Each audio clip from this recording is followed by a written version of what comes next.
सुबह का वक्त था। रामू अपनी माँ के साथ उठा और अपने रोजमर्रा के कामों में जुट गया।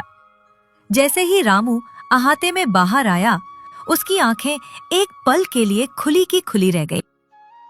गौरी, जो कल रात तक एक घायल गाय थी, अब बिल्कुल स्वस्थ और ऊर्जावान दिख रही है।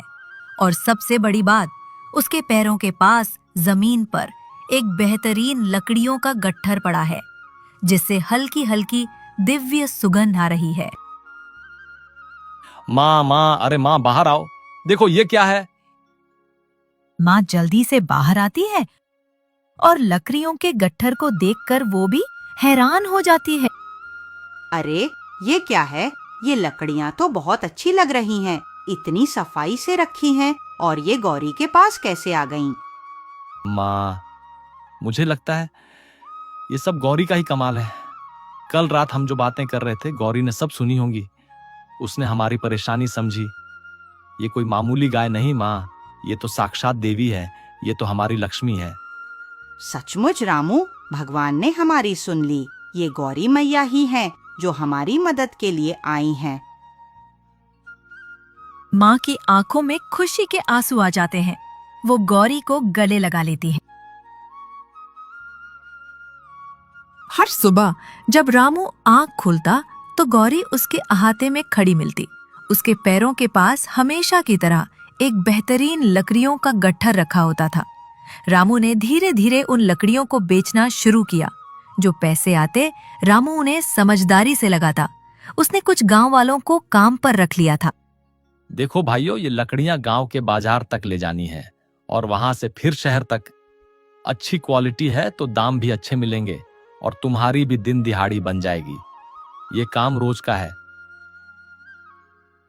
धीरे धीरे रामू का काम बढ़ता गया। घर में अब खुशहाली थी।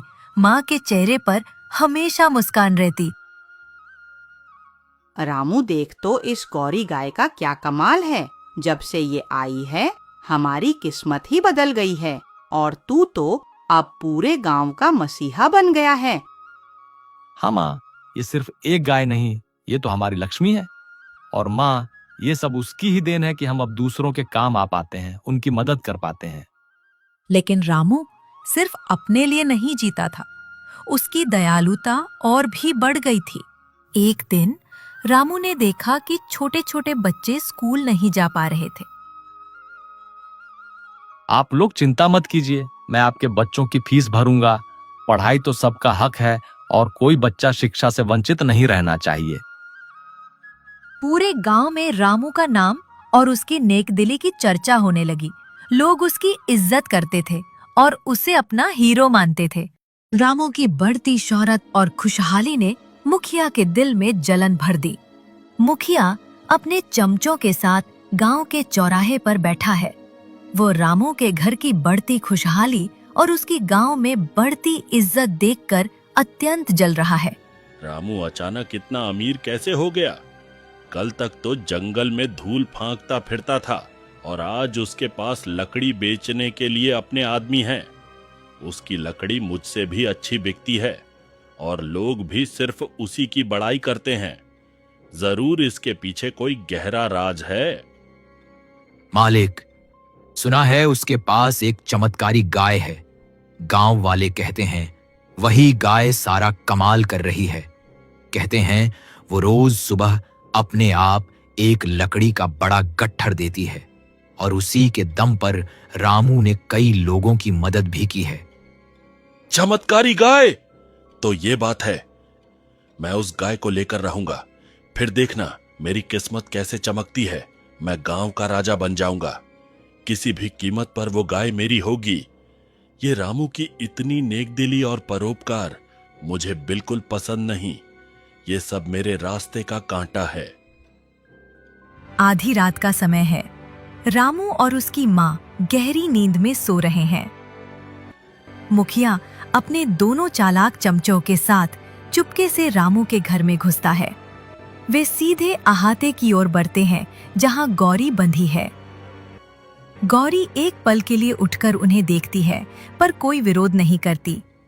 वह चुपचाप उनके साथ चल देती है। मुखिया और चमचे गौरी को लेकर अंधेरे में गायब हो जाते हैं। सूरज की पहली किरणें रामू की झोपड़ी में पड़ती हैं।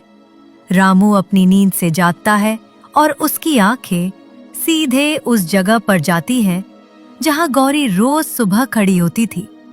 पर आज गौरी वहां नहीं है। रामू एक पल के लिए घबरा जाता है। माँ, गौरी कहाँ है? गौरी, गौरी, वो यहाँ नहीं है। मैंने उसे यहीं बांधा था। अरे कहाँ चली गई मेरी गौरी? मेरा तो दिल बैठा जा रहा है। माँ भी रामू की आवाज सुनकर उठकर बाहर आती हैं। वो भी खाली जगह देखकर सन्न रह जाती हैं। कौन ले गया मेरी गौरी को? किसने हमारी खुशियां छीन ली? हमारी किस्मत ही उजड़ गई रामू। अब क्या होगा? हम कैसे रहेंगे? दोनों की आंखों में एक साथ चिंता और दुख उतर आता है। रामू तुरंत गांव में निकलता है। वो हर घर का दरवाजा खटखटाता है, हर गली में गौरी को ढूंढता है, पर कोई फायदा नहीं। गौरी कहीं नहीं मिलती। रामू बहुत दुखी और निराश हो जाता है। उसकी आंखों में आंसू हैं और दिल में एक गहरा दर्द।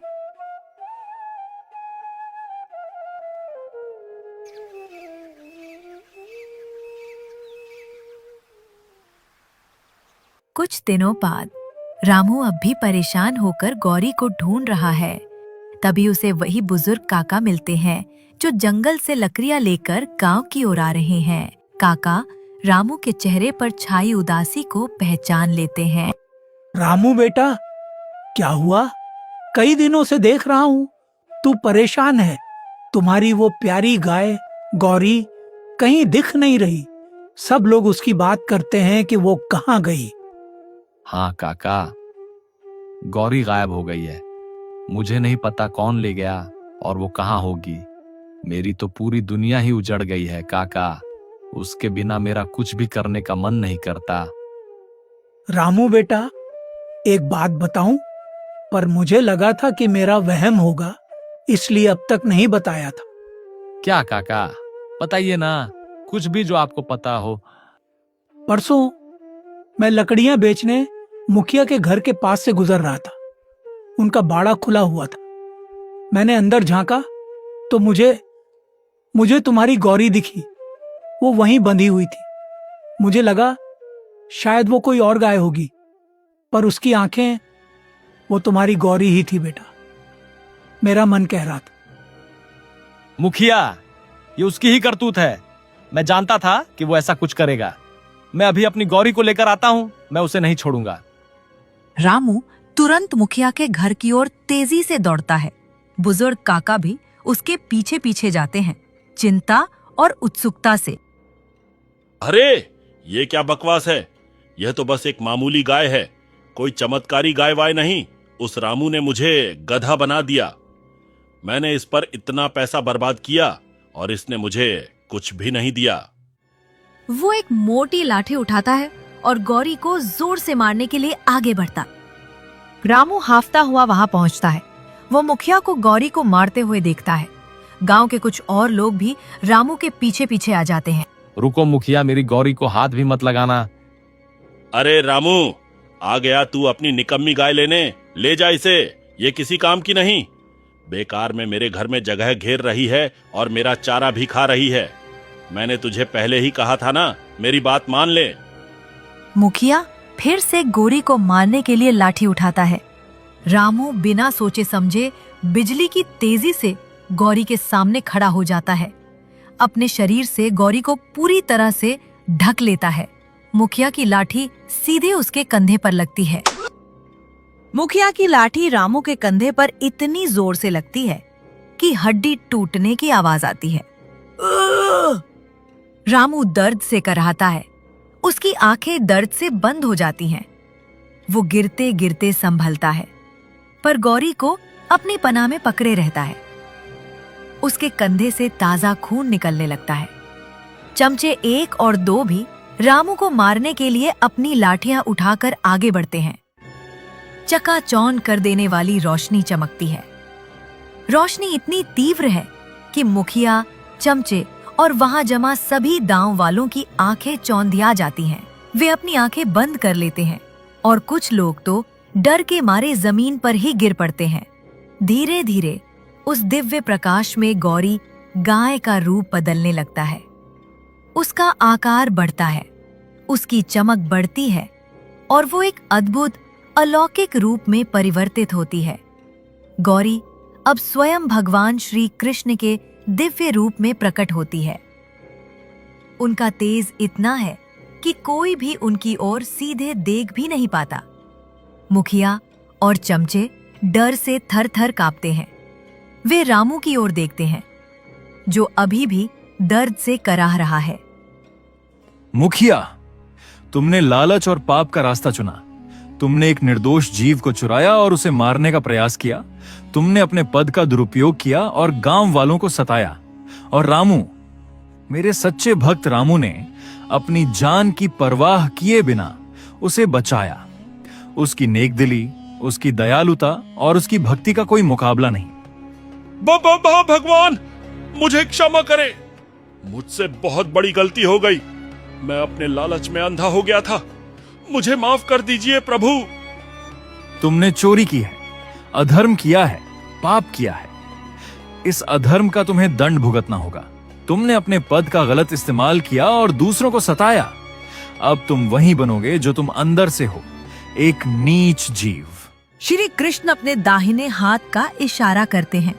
अचानक मुखिया और उसके दोनों चमचे धुएं के एक गुबार में बदल जाते हैं। धुआं हटने पर वहां 3 गधे खड़े होते हैं।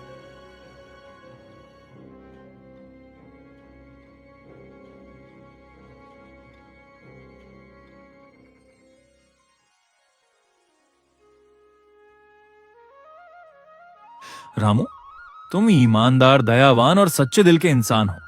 तुमने निस्वार्थ भाव से एक बेजुबान जानवर की मदद की और अपनी जान दांव पर लगाकर उसे बचाया। तुम्हारी भक्ति और नेकदिली से मैं अत्यंत प्रसन्न हूं। आज से तुम्हारा जीवन खुशियों और समृद्धि से भरा होगा। प्रभु, आपका कोटि कोटि धन्यवाद। आपका आशीर्वाद ही मेरे लिए सबसे बड़ा धन है। आपने मेरी और मेरी माँ की सूनी दुनिया में फिर से खुशियां भर दी हैं। मैं आजीवन आपका एहसानमंद रहूंगा। याद रखना रामू, ईमानदारी और दयालुता से बढ़कर कोई धन नहीं। सच्चे मन से किया गया हर नेक काम हमेशा मीठा फल देता है। तुम ऐसे ही परोपकारी बने रहना। श्री कृष्ण अपने दूसरे हाथ का इशारा करते हैं।